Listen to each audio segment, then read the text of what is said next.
Marilyn dan Sela kemudian membawa bayi-bayi yang sudah dibersihkan dan dibalut kain bedong yang lembut. Mereka membaringkan si kembar di samping Jubelian.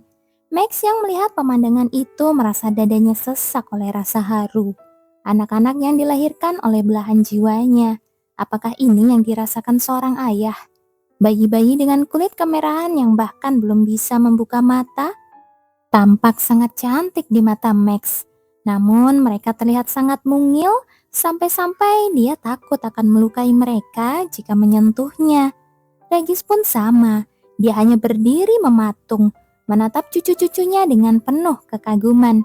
Jubelian terkekeh melihat tingkah dua pria itu. Max dan Regis mendekat dengan hati-hati, lalu terkesiap. Bagaimana bisa ada makhluk secantik malaikat seperti ini? Gumam Max. Namun Regis tiba-tiba menyahut dengan wajah serius. Bahkan jika malaikat itu nyata, mereka tidak akan sanggup menandingi kecantikan cucu-cucuku ini. Mendengar pujian setinggi langit itu, Max nyengir lebar dan setuju sepenuhnya. Anda benar, saya juga berpikir begitu. Tapi tak lama kemudian, wajah Max berubah muram. Tapi melihat putri dan putra kita, aku jadi khawatir soal masa depan. Kenapa? Tanya Regis dengan nada mengancam, seolah siap menyerang jika Max berkata buruk tentang cucunya. Max menyeringai. Mereka berdua terlalu cantik dan tampan. Nanti pasti akan terjadi keributan besar karena banyak yang mengejar mereka. Regis pun tersenyum bangga. Tentu saja, sama seperti ibunya dulu. Di tengah pemujaan ayah dan kakeknya, si kembar berkedip beberapa kali lalu terlelap kembali. Jubelian menghela nafas panjang melihat tingkah mereka, lalu menatap bayi-bayinya. Putri berambut perak dengan mata merah, putra berambut hitam dengan mata biru. Ajaib sekali, dia bisa melihat jejak dirinya dan Max pada wajah mungil itu. Keesokan harinya, Jubelian kembali menghela nafas. Sudah berjam-jam dua pria itu memutar otak untuk memberikan nama. Jubelian mulai khawatir anak-anaknya tidak akan punya nama selamanya jika dibiarkan. Tidak bisa begini, karena ini urusan negara yang sangat penting. Sepertinya kita harus membahasnya di rapat Dewan Nasional. Usul Max. Jubelian terbelalak. Memberi nama anak memang penting, tapi membawa hal itu ke rapat negara, itu berlebihan. Jubelian menatap ayahnya memohon bantuan. Namun, Regis malah mengangguk setuju. Benar. Atau bagaimana kalau kita mengadakan sayembara dengan hadiah besar bagi siapapun yang bisa memberikan nama terbaik? Jubelian menyadari jika ini terus berlanjut, kekaisaran bisa kacau hanya karena urusan nama. Akhirnya dia memberanikan diri. Bagaimana kalau Alice dan Franz? Seketika suasana menjadi hening. Jubelian gugup. Apa aku salah bicara? Tiba-tiba Max berseru. Nama yang sangat bagus. Alice dan Franz. Kedengarannya sangat indah. Benar, sangat cocok untuk mereka. Puji Regis. Jubelian pun merasa lega. Akhirnya selesai juga. Namun harapannya pupus saat Max berkata, karena nama pertama sudah beres, sekarang saatnya menentukan nama tengah mereka. Benar, nama tengah juga sangat penting. Masih banyak yang harus kita persiapkan. Melihat ayahnya dan suaminya kembali tenggelam dalam rencana-rencana besar, Jubelian hanya bisa mendesah pasrah. Ya ampun, bagaimana cara menghentikan dua ayah ini? Waktu pun berlalu hingga tiba hari ulang tahun pertama si kembar. Mendengar rengekan dari ranjang bayi, Max segera menggendong keduanya. Anak-anak ayah sudah bosan ya? Sabar ya, pestanya sebentar lagi dimulai. Franz mengangguk tenang. Sebaliknya, Alice malah membuat keributan dan memukul Max dengan tinju kecilnya. Ini adalah akibat karena Max dan Regis terlalu memanjakannya selama ini. Jubelian mencoba bersikap tegas. Alice, tidak boleh pukul ayah. Max, kamu juga harus. Jubelian ingin menyuruh Max memarahi Alice, tapi Max justru memegang tangan kecil Alice dengan serius. Bagus sayang, nanti kalau ada laki-laki asing yang mendekatimu, pukul mereka sekuat tenaga seperti ini. Mengerti Tuan Putri Ayah? Mendengar perkataan suaminya, Jubilian merasa tidak habis pikir. Ini sih namanya bukan mendidik, tapi malah memicu sifat agresif anak. Aduh, biasanya Max akan menuruti apapun kata Jubilian, tapi khusus untuk urusan pola asuh, dia tidak mau mengalah. Mereka ini anggota keluarga kekaisaran. Kalau kita terlalu lembek, mereka malah akan diremehkan orang lain. Jubilian paham maksud suaminya. Max lahir sebagai bangsawan, tapi menjalani hidup yang sangat keras. Jadi wajar dia berpikir begitu. Namun tetap saja ada ketakutan di hati Jubilian. Kalau dibiarkan, jangan-jangan nanti mereka jadi sombong dan semena-mena seperti Max yang dulu. Tanpa tahu kegalauan istrinya, Max menatap si kembar bergantian. Dia lalu menghela nafas panjang dan bergumam. Ayah sudah takut duluan membayangkan kalian akan menikah dan meninggalkan ayah. Jubilian memijat pelipisnya. Aku justru lebih takut membayangkan sejauh mana tingkahmu nanti. Tiba-tiba terdengar ketukan di pintu. Suara kepala pelayan terdengar dari luar, yang melaporkan bahwa perjamuan akan segera dimulai. Namun sebelum mereka pergi, semua orang langsung menoleh ke arah Max. Ternyata Alice yang berada di pelukan Max sedari tadi asyik memainkan hiasan baju ayahnya sampai berantakan tidak karuan. Alice, sini sayang. Ajaibnya, Alice yang tadinya sangat aktif di pelukan Max langsung menurut dan berpindah ke pelukan Jubilian. Anak itu membelai rambut ibunya sambil tertawa cekikikan. Jubilian membenarkan posisi gendongannya dan berpesan, Alice, anak pintar, di pelukan mama dan papa, kamu harus anteng begini ya, mengerti? Lalu, Franz? Jubilian terdiam. Franz berbeda dengan kakaknya. Memang sudah duduk dengan tenang sejak tadi. Ya, meski mereka mungkin belum mengerti kata-kataku, setidaknya mereka anak yang manis. Waktu berlalu hingga 1 tahun telah terlewati. Beatrice menghela nafas menatap bangunan istana yang megah. Sebenarnya, dia ingin sering berkunjung, tapi setahun belakangan ini, urusan di Menara Sihir sangat menumpuk sehingga dia baru punya waktu sekarang. Jubilian pasti kecewa padaku karena aku jarang menengok keponakanku. Dia buru-buru menuju istana permaisuri. Dia penasaran seberapa besar keponakannya sekarang. Saat terakhir dia melihat, mereka bahkan belum bisa berjalan. Begitu pintu dibuka, dia melihat Jubilian yang tampak lelah bersama anak-anak yang luar biasa lucu. Halo Bi, mendengar sapaan ibunya, si kembar ikut melambaikan tangan kecil mereka. Hati Beatrice langsung meleleh. Rasanya dia ingin langsung memeluk dan menciumi mereka. Tapi sebagai orang dewasa di keluarga kekaisaran, dia berusaha menjaga martabatnya. Aku tidak boleh terlalu memanjakan mereka, nanti mereka jadi nakal. Beatrice tersenyum bijak dan menyapa. Senang bertemu kalian, Alice, Franz, ini Bibi. Tiba-tiba kedua bayi itu menoleh dan berjalan tertatih dengan wajah ceria menuju seseorang. Papa? Max tersenyum lebar menyambut anak-anaknya, tapi ekspresinya langsung berubah kaku begitu melihat Beatrice. Kamu ngapain kesini? Beatrice mengernyitkan dahi. Alih-alih menyapa, kakaknya itu malah langsung bertanya dengan nada ketus. Aku memang tidak berharap disambut meriah, tapi jangan tunjukkan wajah tidak suka begitu dong. Karena sudah terlanjur kesal, Beatrice membalas dengan pedas. Aku kesini mau ketemu Jubilian, bukan ketemu kakak. Jadi jangan GR ya. Alis mata Max berkedut. Dia kesal karena Beatrice datang tiba-tiba tanpa kabar. Ditambah lagi dengan wajahnya yang menantang. Memangnya ada urusan apa kamu dengan Jubelku? Beatrice menyeringai sinis. Jubilian itu temanku sebelum dia jadi istrimu. Jubilian pun hanya bisa menghela nafas. Mulai lagi deh mereka. Papa, siapa? Tanya Franz kecil sambil menunjuk Beatrice dengan mata bulatnya yang berbinar. Melihat putra kesayangannya bertanya, Max terpaksa melunakkan suaranya. Dia adik ayah, namanya Bibi Beatrice. Adik? Franz. Kali ini Alice yang bertanya.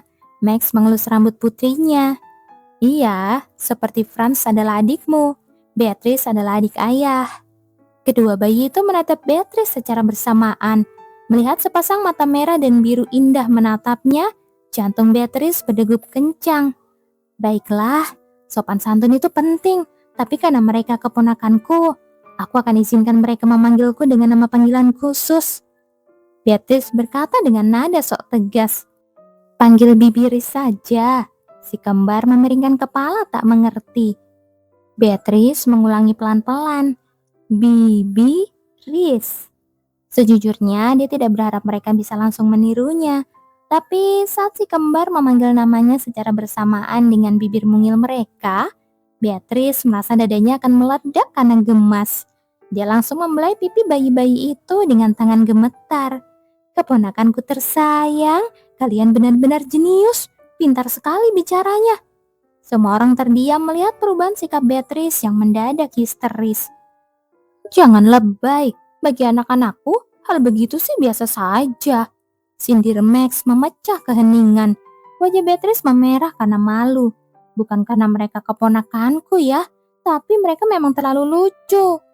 Lihat itu, Jubelian hanya bisa membatin dengan muram. Beatrice, akhirnya kamu pun jadi budak keimutan anak-anak ini. Ayah, kakek, dan sekarang bibinya. Jubelian takut jika semua orang menjadi bodoh karena keimutan mereka. Tidak akan ada yang bisa mendisiplinkan anak-anak itu nantinya. Sudah selesai kan urusannya? Cepat pulang dan jangan ganggu waktu istirahat keluarga kami. Kudengar Menara Sihir sedang sangat sibuk. Memangnya kakak nggak sibuk? Pantas saja ada gosip kalau Kaisar itu tidak becus kerja sampai harus memeras tenaga bawahannya. Oh, mau nantang ya? Kamu sendiri kabarnya diusir mentah-mentah oleh Marquis Perdal. Makanya, jadi orang itu yang baik. Kamu tahu dari mana? Jangan-jangan kamu memata-mataiku ya? Bukan memata-matai. Aku cuma kasihan melihatmu yang sangat menyedihkan begitu. Kalau menurutku sih, tidak ada harapan. Mending turuti saja kata Marquis. Apa kamu bilang? Dasar kakak kurang ajar. Suasana makin panas. Sebelum mereka benar-benar meledak, Jubelian segera melerai. Max, Bi, ayo minum tehnya sebelum dingin. Keduanya berdehem canggung dan duduk di meja teh. Max, aku senang sekali Bi datang hari ini. Kamu juga begitu kan? Tanya Jubelian dengan senyum manis yang mematikan. Max tersentak lalu menjawab dengan enggan. Iya, tentu saja. Bi juga senang kan bisa berkumpul lagi? Beatrice melirik Max dengan tajam, lalu mengangguk patuh pada Jubelian. Jubelian menghela nafas lega. Setidaknya, untuk sementara mereka tenang. Namun dugaan Jubelian benar. Setelah itu pun, setiap kali bertemu, Max dan Beatrice selalu saja bertengkar. Bukannya sudah kubilang jangan datang lagi? Aku ini anggota keluarga kekaisaran yang punya izin akses masuk istana. Biarpun kamu kaisar, kamu tidak bisa melarangku. Tepat saat Jubelian hendak melerai mereka lagi, Alice tiba-tiba merenggut dan mendorong adiknya Franz sampai hampir terjatuh. Sepertinya drama persaingan saudara baru saja dimulai. Jubelian menatap tajam Max dan Beatrice dalam diam. Keduanya hanya bisa terdiam sambil sesekali mencuri pandang ke arah Jubelian. Kalian tahu tidak kalau akhir-akhir ini kalian terlalu sering bertengkar? Mendengar nada bicara Jubelian yang formal dan dingin, Max sadar istrinya benar-benar marah. Itu hanya salah paham. Jadi maksudmu aku bodoh karena tidak bisa menilai situasi? Sejujurnya Jubelian memang agak kurang peka. Tapi Max tahu jika dia membenarkan hal itu, dia bisa-bisa dihukum tidur di kamar terpisah. Jadi Max memilih untuk tutup mulut. Beatrice mencoba membela diri. Bukan begitu maksudnya. Kalau bukan begitu lalu apa? Kamu mau bilang aku tidak mengerti kata-katamu? Beatrice teringat masa lalu di mana dia sering menyindir Jubelian dan Jubelian memang tidak sadar. Tapi jika dia jujur sekarang, persahabatan mereka bisa berakhir. Akhirnya Beatrice pun diam. Melihat keduanya tertunduk, Jubelian melanjutkan. Anak-anak itu meniru apa yang dilakukan orang dewasa, tapi kalian malah bertengkar di depan mereka tanpa peduli. Keduanya pun mengangguk patuh. Anak adalah cermin orang tua. Kalian tidak mau kan mereka belajar hal-hal buruk? Saat mereka mengangguk antusias, Jubelian tersenyum. Namun senyum itu segera membuat mereka merinding saat mendengar perintah selanjutnya. Kalau begitu, aku harap kalian bisa memberikan contoh yang baik. Nanti di perjamuan, kalian berdua harus masuk bersama sebagai pasangan dan terus bersama minimal selama 5 jam. Max dan Beatrice menghela nafas berat, merasa beban di pundak mereka semakin besar. Saat Max dan Beatrice masuk bersama ke aula perjamuan, para tamu mulai berbisik memuji keakraban mereka. Namun di balik senyum itu, mereka berdua sebenarnya ingin sekali melepaskan tangan satu sama lain. Tapi mereka tidak berani melakukannya karena Jubilian mengawasi mereka dari belakang sambil menggendong kedua bayinya. Di lantai dansa, Beatrice sedang menahan amarah sambil berdansa dengan Max. Saat itulah dia melihat Raja Helix dari Zeta. Beatrice segera menyadari sesuatu dan menatap Max dengan tajam. Apa kamu sengaja mengundang Raja Zeta untuk menjodohkannya denganku? Max menjawab dengan tenang. Kenapa tidak? Kenali dulu orangnya. Beatrice menggigit bibirnya. Kenapa kamu melakukan ini tanpa bicara padaku? Marquis Perdal itu orang yang keras kepala. Dia tidak akan pernah merestui hubunganmu dengan Kellen. Sebelum Max selesai bicara, Beatrice menginjak kaki Max sekuat tenaga dengan sepatu haknya. Apa yang kamu? Max terhenti. Beatrice yang biasanya kuat kini meneteskan air mata. Aku benar-benar benci padamu. Beatrice melepaskan tangan Max dan lari keluar aula. Max hanya terpaku dan bergumam. Sial, bukan begini maksudku. Jubilian yang melihat kejadian itu segera menitipkan anak-anak pada ayahnya dan mengejar Beatrice. Sementara itu, Kellen adalah orang pertama yang mengejar Bee. Bee, ada apa? Apa yang terjadi? Tanya Kellen dengan cemas. Suara cemasnya justru membuat hati Beatrice semakin sakit. Jangan ikuti aku sedang merasa sulit karena kamu. Meskipun Beatrice menolak, Kellen memohon. Katakan padaku, kenapa kamu merasa sulit? Aku akan memperbaikinya. Tolong. Beatrice hampir luluh, tapi dia teringat betapa Kellen sangat menghargai ayahnya. Dia tidak sanggup memberitahu Kellen bahwa ayahnya sendiri yang menentang hubungan mereka. Biarkan aku sendiri, aku butuh waktu untuk berpikir. Dengan berat hati, Kellen melepaskannya. Beatrice kemudian pergi ke sebuah paviliun, tempat di mana Raja Helix tiba-tiba muncul dan mencoba menghiburnya dengan sopan. Beatrice melihat Helix adalah pria yang tampan, baik, dan sempurna seperti yang dikatakan Max. Namun di kepalanya hanya ada Kellen. Rasa takut mulai menghantuinya. Jika aku terus menunggunya dan dia akhirnya meninggalkanku, apa yang akan terjadi padaku? Sementara itu, di sudut taman, Kellen yang sedang merenung tiba-tiba mendengar suara pertengkaran yang akrab. Itu suara Jubilian dan Max. Apa? Marquis Perdal menyuruh Bee putus dengan Kellen? Mendengar itu, Kellen tertegun. Rahasia besar itu akhirnya terungkap di telinganya.